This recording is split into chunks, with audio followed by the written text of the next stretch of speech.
Hello there. Welcome back to another episode with me. In this series, I'm reading articles from this book that I wrote, which is based on the Bhagavad Gita and the Vivekachudamani. Please watch my previous episodes if you haven't, before watching this episode, where we're going to talk about today's topic in this episode is mind and body powered by soul. I've touched a little bit of this in the previous video, which is soul not part of the body. So please watch that and then come back to this. Now we will continue and read this article, which is really interesting because many of us are confused as to what the soul is. The previous article I've already explained what the soul is compared to the body and mind. Now we're going deeper and explaining what the soul is in this article. So the title again, Mind and Body Powered by Soul. The mind and body are powered by soul. When the soul leaves the body drops, lifeless. Soul animates and lights up a living body. It is like the main switch of a house that powers up all the lights, TV, radio, air conditioners, fans, etc. The various faculties of the body and mind. Turn it off, nothing works. The mind cannot heal the soul. The soul is not a material being that feels things, that comes from desires as man does, who believes he is the body.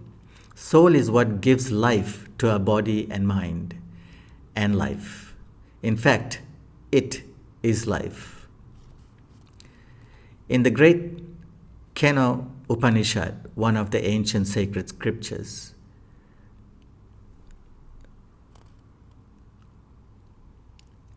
a disciple who was not convinced that the body animates itself and believes that there is another force asked his guru, what impels the mind to alight on its objects? Adjoined by what? By who does the vital force proceed to function? At whose behest do men utter speech? What intelligence indeed directs the eyes and the ears? The preceptor replied, it is the soul, the spirit, by whose power the ear hears, the eye sees, the tongue speaks, the mind understands, and life functions. The wise man separates the soul from these faculties, rises out of sense life, and attains immortality or freedom. Notes: the idea is this: our senses, the mind, and life are in themselves inert or inactive.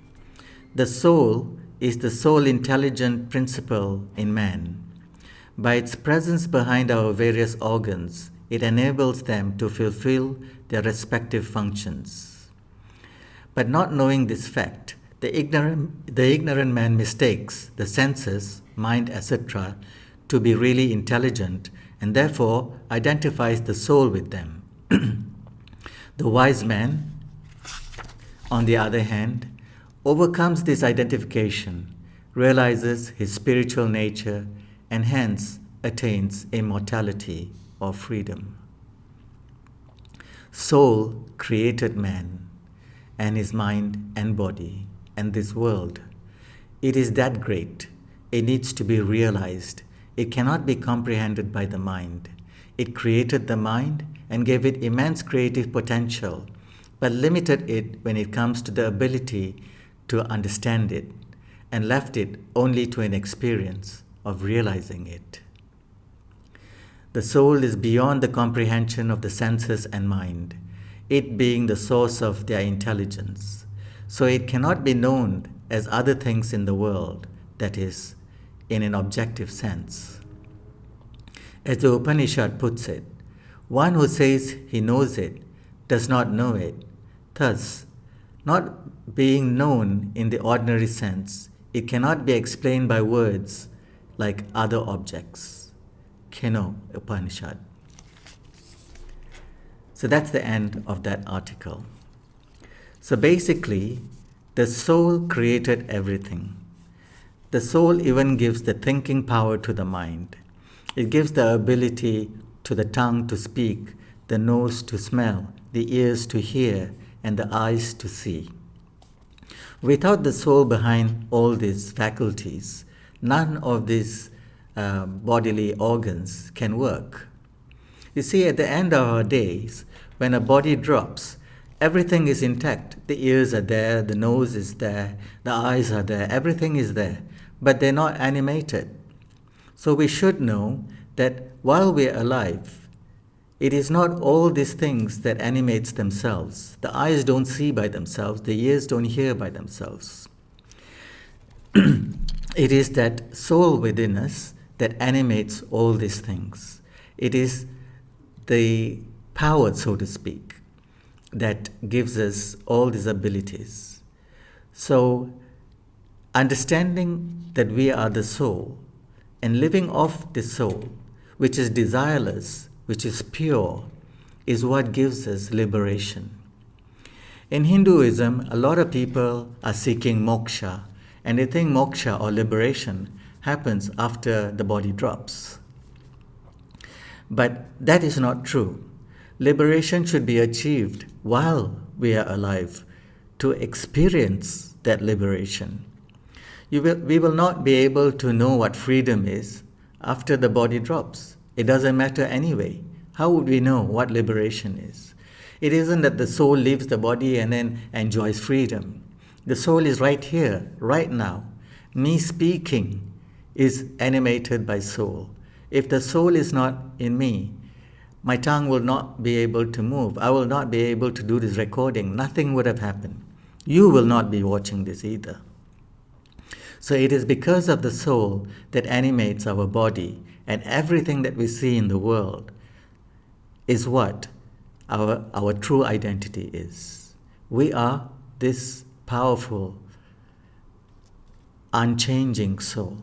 It is always constant. The Upanishads and the Bhagavad Gita tells us whatever the changes cannot be our real identity. So our body, we were born as baby, then we grew up to be teenagers and then adults and then old age. So the body, even the body is changing all the time. So the body cannot be our real identity. But who observes the changing of the body, that is us. That is soul. That is Atma. That is the self. That is consciousness. And you and I, we are the soul. And we are no different. We are the same soul. We are not sharing the same soul. We are not part of the same soul. We are one soul. But to say one is also not true. Because when we say one, it produces the idea of two and three. So it cannot be that. So join me, subscribe to this channel as we explore further and fully understand what is our real identity.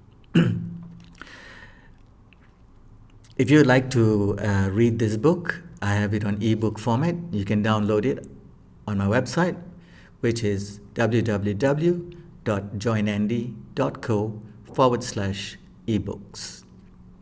Please subscribe to this channel so that together we can explore who we truly are, our real identity. Thank you very much for spending your time with me, Join Andy, and I look forward to seeing you in my next video.